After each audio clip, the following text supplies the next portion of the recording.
FM Ilorin, your shining supreme station.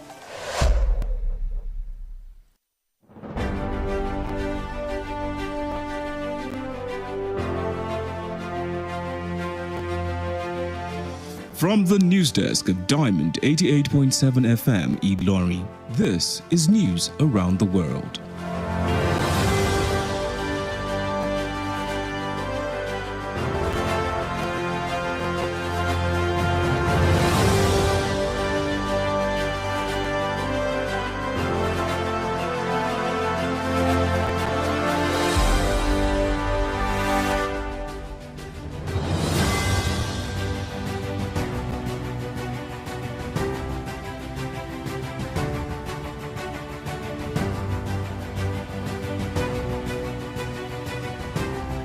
In the headlines, House of Representatives approved President Tinubu's $516 million loan request.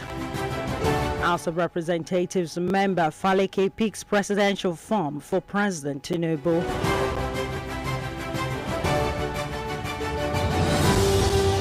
Osun deposes monarch jailed in United States over COVID-19 fraud.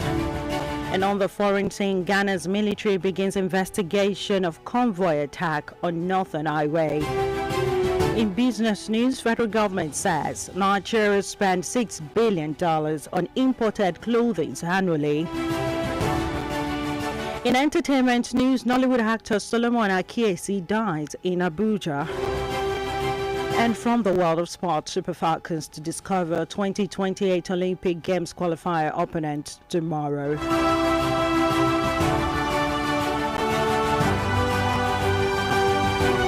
Good evening and many thanks for joining us for news across the world on Diamond 88.7 of Ilorin. I am Omonike Babatunde.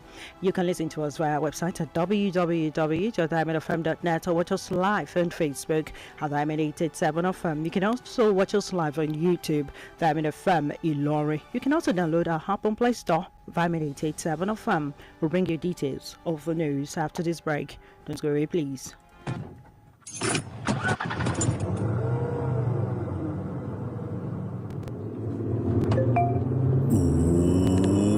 Who be this person when they text me now? Oh, Bolan. Oh, me I go quick check him. I go text you later.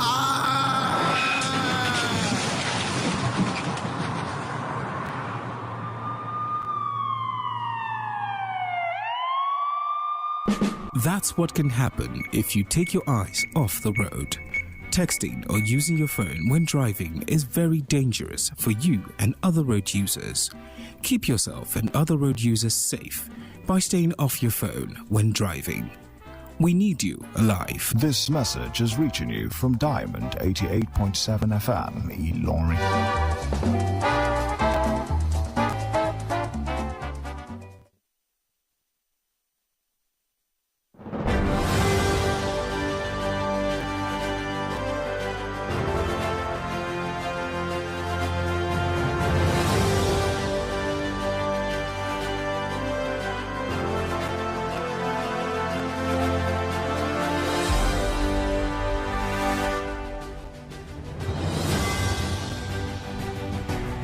You're welcome back from that short break, and now the news in detail.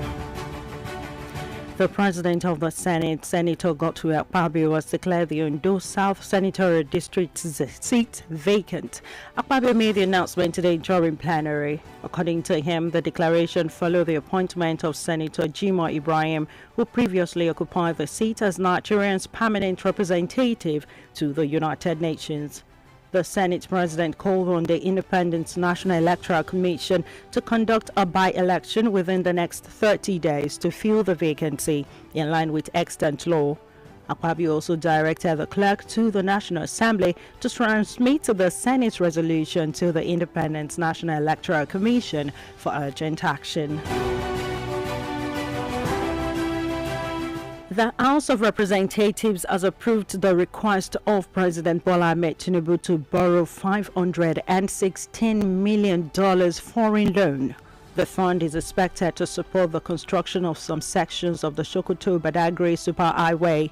The House approved the request during today's plenary after the presentation of a report by Deputy Chairman of the Committee on Aid, Loans and Debt Management, Abdullahi Rashid. It could be recalled that President Bola Ahmed Tinubu had requested the approval of the House for a fresh $516.3 million loan from Duchess Bank to finance a road project.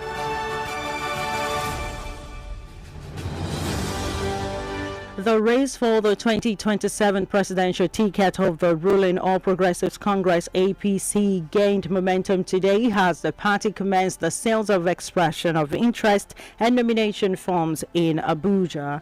Chairman of the House Committee on Appropriation, Right Honorable James Faleke, picked up the nomination form on behalf of President Bola Ahmed Tinubu in what party officials describe as part of the early mobilization for the president's re-election bid.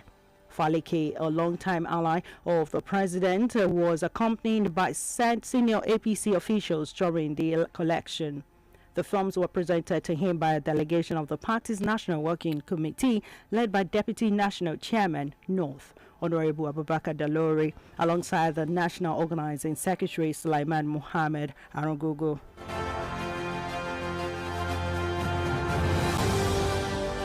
The Osun State government has formally removed the Akpetumodu of Ikpetumodu in Ife North local government area, Obagbenga Joseph Oloyede, and declared the royal stool vacant following his conviction and imprisonment in the United States over a COVID-19 relief fraud scheme.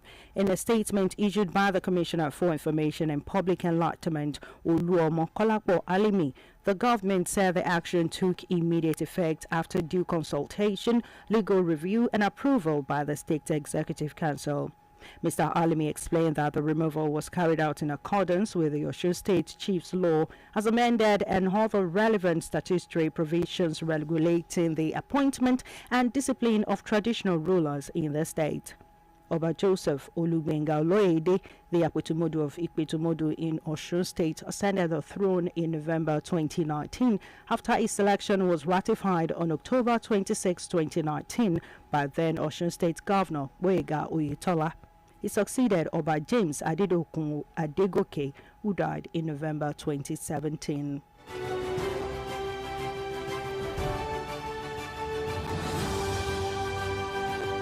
Still in Osun State, the Independent National Electoral Commission INEC has recorded a total of 381,817 fresh registrations at the end of the continuous voter registration CVR exercise in Osun State.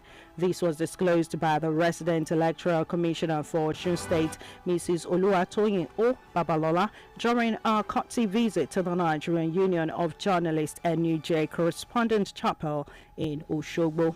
Babalola said the commission achieved the figure with the support of stakeholders, particularly the media, whose contribution she described as vital to the success of the exercise. She commended journalists for their commitment to truth and dedication to democratic values, noting that their consistent reportage are the strengthened public trust in the electoral process. She added that INEC remained committed to conducting credible election in line with the Electoral Act, the Constitution, and its operational guidelines. The news across the world is reaching you from Diamond 88.7 of Ilorin. We'll go on a break now, and when we return, we'll bring you foreign, business, entertainment, and sport news. Don't go away, please. Follow us on social media, Facebook, Twitter, and Instagram at Diamond887FM. Diamond FM, shining supreme.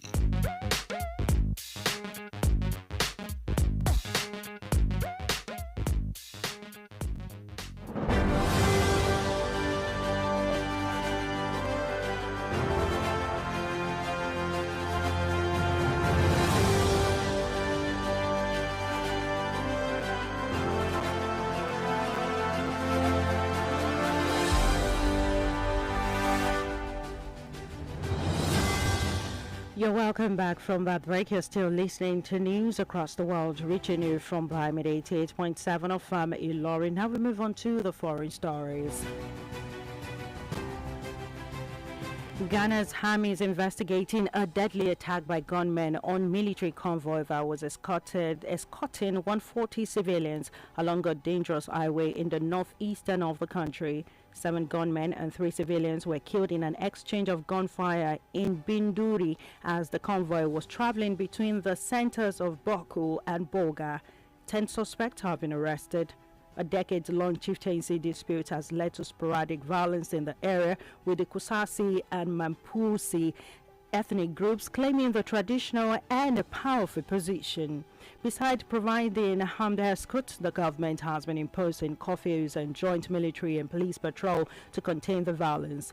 The army said it had recovered a G3 automatic rifle, 2 full magazines, and additional ammunition from one of the assailants who fled to a mosque to hide.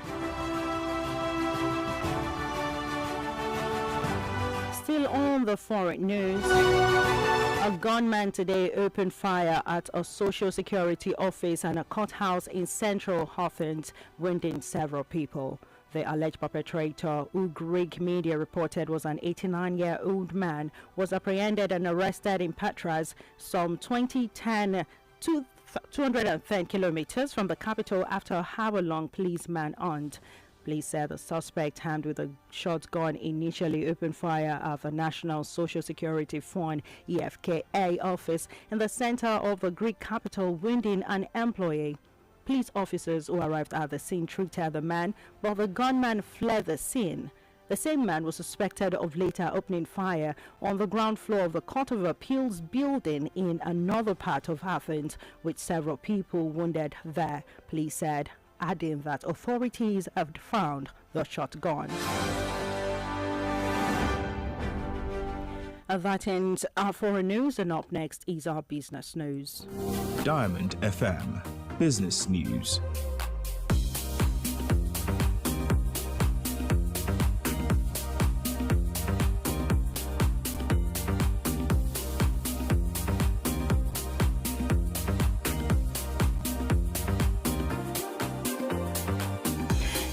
In a business update today, the federal government has said Nigeria spent approximately $6 billion annually on imported clothing amid challenges facing the local textile industry. Ministry of Industry, Trade and Investment, Omonike Duale, revealed this while speaking to journalists in Abuja. According to her, the sector continues to grapple with high import volume, weak infrastructure, and trade malpractices which have limited domestic production. She added that smuggling and porous border are further constraining the growth of local manufacturers. According to the minister, over 90% of widely used fabric, including Ankara, are imported into the country. She noted that the federal government will continue to support the sector to boost production, create jobs, and improve economic growth.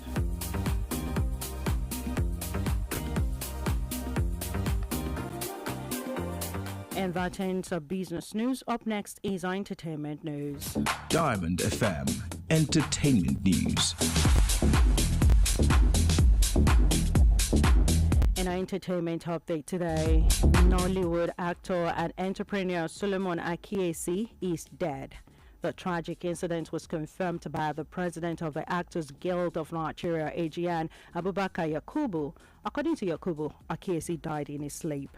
He added that the actor's body has since been deposited in a mortuary in Abuja. Yakubu also disclosed that the guild is still awaiting further details surrounding the circumstances of the actor's death from his family. It featured in movies including Out of a Saint, Desperate Ladies, Pretty Liars, Bridge of Contract, among others.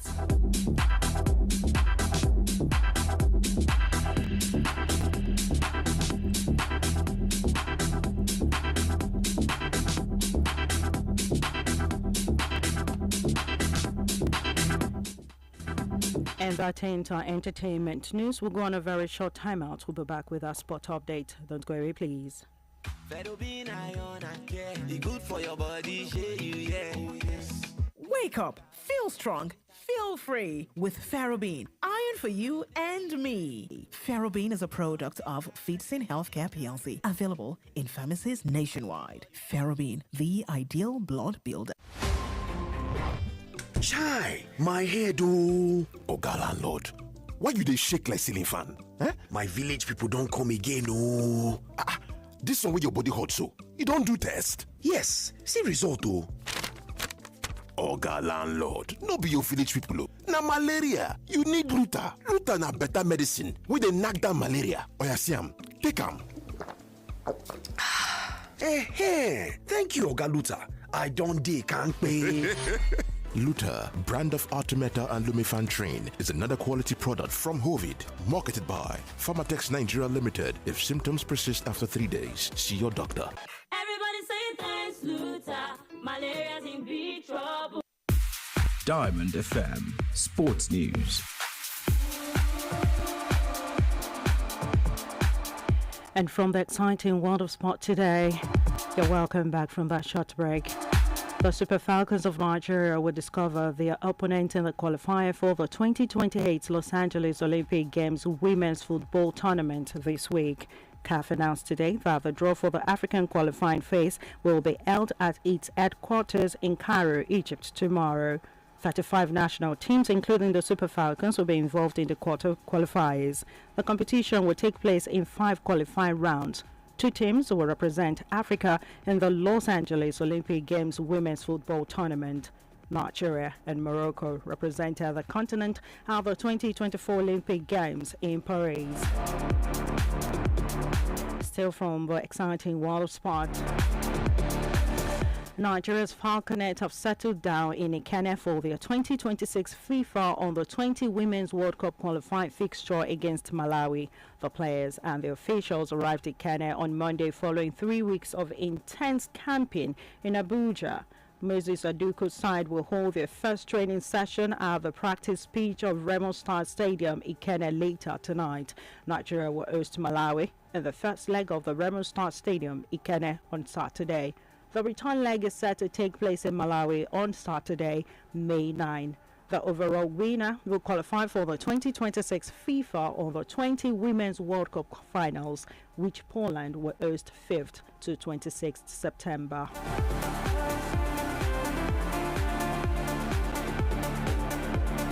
And that's it from the exciting world of sport.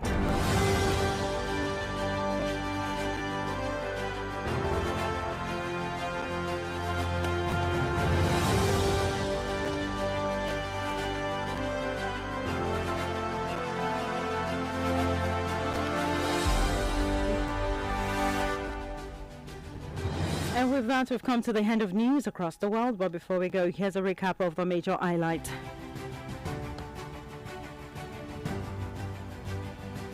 House of Representatives approved President Tinubu's $516 million loan request.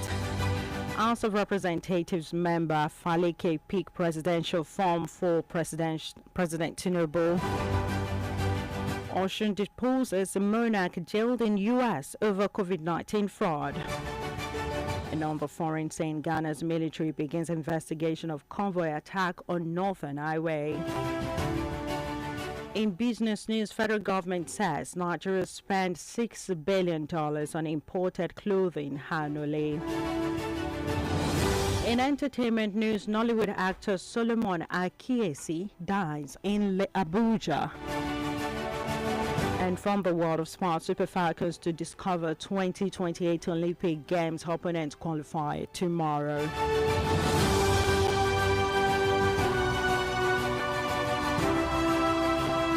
For today in history. Today marks the United Nations World Day for Safety and Health at Work, a day set aside to stress the prevention of accidents and diseases at work. Again, for today in history, today marks the United Nations World Day for Safety and Health at Work, a day set aside to stress the prevention of accidents and diseases at work.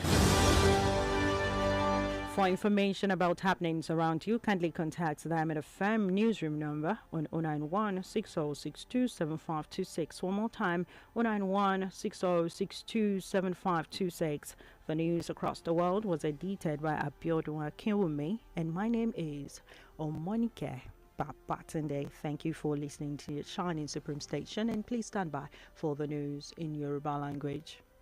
Good evening.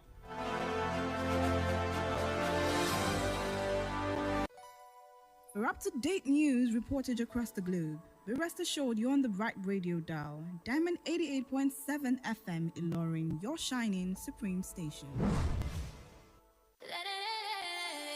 88.7 FM.